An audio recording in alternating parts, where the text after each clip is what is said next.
So let's get started training a logistic classifier. A logistic classifier is what's called a linear classifier. It takes the input, for example, the pixels in an image, and applies a linear function to them to generate its predictions. A linear function is just a giant matrix multiply. It takes all the inputs as a big vector that will denote x, and multiplies them with a matrix to generate its predictions, one per output class. Throughout, we'll denote the inputs by x, the weights by w, and the bias term by b.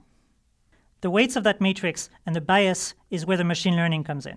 We're going to train that model. That means we're going to try to find the values for the weights and bias which are good at performing those predictions. How are we going to use those scores to perform the classification? Well, let's recap our task. Each image that we have as an input can have one and only one possible label. So we're going to turn those scores into probabilities. We're going to want the probability of the correct class to be very close to 1, and the probability for every other class to be close to 0. The way to turn scores into probabilities is to use a SoftMax function, which I'll denote here by S. This is what it looks like. But beyond the formula, what's important to know about it is that it can take any kind of scores and turn them into proper probabilities.